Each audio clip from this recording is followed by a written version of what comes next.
Guys, I am excited to present another video. Another car was purchased and I put maybe 30 miles on it. Subaru Forester, and it sounds like the power steering pump is bad. So, new power steering pump came. I have a new serpentine belt because we're gonna be working in that area, and I figured whatever, we'll just replace everything. So I think let's just jump straight into it. I'm going to start it and see if you guys will hear it. Your RV volume. So, you can kind of hear it already. So without warming up the engine too much, let's get started. Here is the brand new shiny fancy part, and then we have our new serpentine belt. So what we're gonna need to do is remove this cover, and we could see the power steering pump right here. So it looks like a few hoses and whatnot, and hopefully it doesn't take too much time to do. We got a 10mm bolt in here for this cover.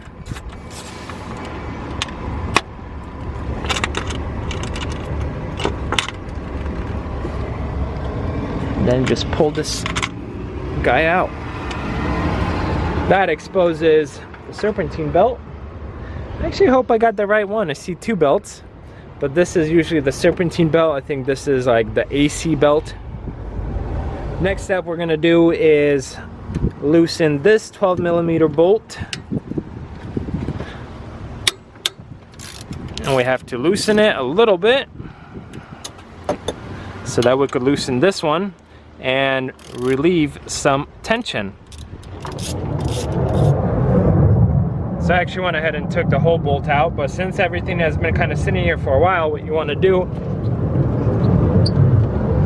is move that down. You see how we loosened it up already? But again, since nothing has been moved for such a long time, we're gonna loosen this up a little bit more and push down.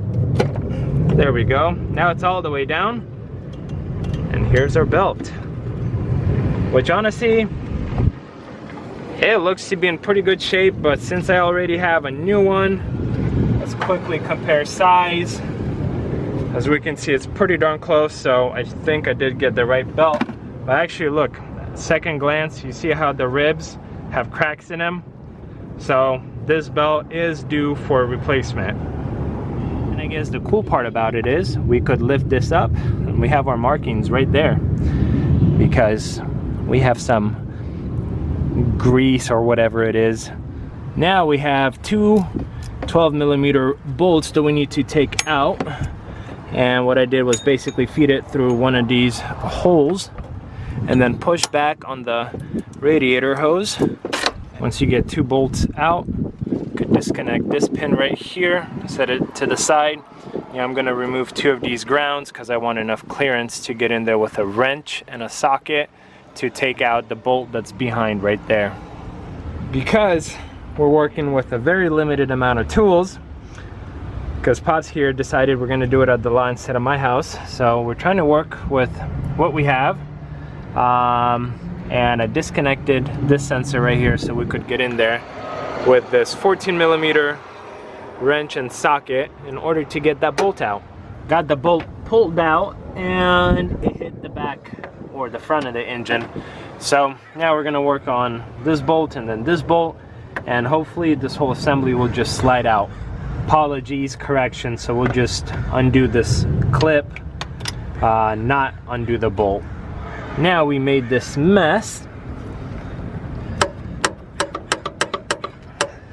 so there's definitely movement. I'll see if maybe I could move this bolt a little bit, but it seems like it's literally being held up by that one bolt back there.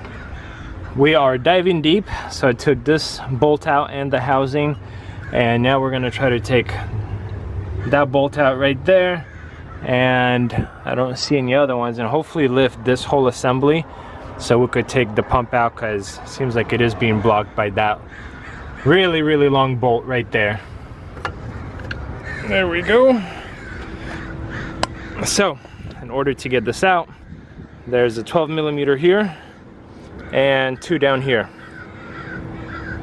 And then we could pull this out and, in theory, pull this out, but we'll probably need 2 hands.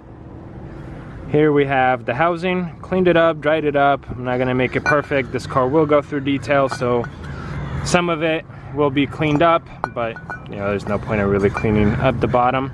So we're gonna slide the new power steering pump in, start putting everything back together. Here we have this put in, and I actually ended up putting 2 of the bolts in, and this one back here, it's threaded. I didn't tighten them, but now we could drop this whole assembly back in here. Pretty much got everything tightened down. The 3 bolts here, 3 bolts here. Next we're gonna put this piece back in, connect this pin that I disconnected, put the grounds here, and then connect these. Pretty much done. The only thing we had to take off from the old power steering pump is this bracket right here. The new power steering pump had power steering fluid in it, so it leaked a little bit, but this car is gonna get detailed before it is gonna go up for sale, so I'm not really worried.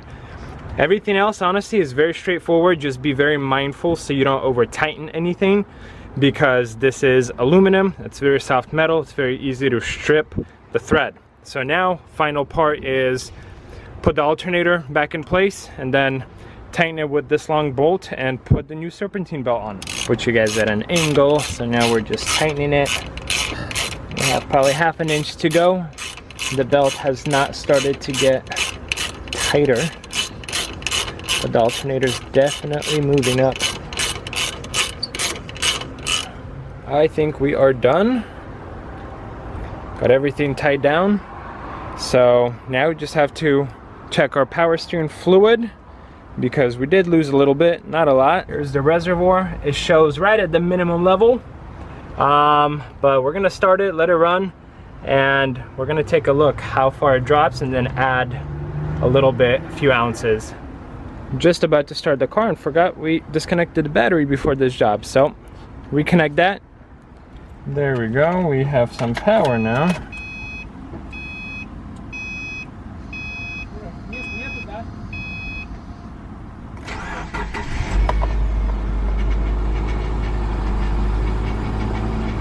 You guys hear that?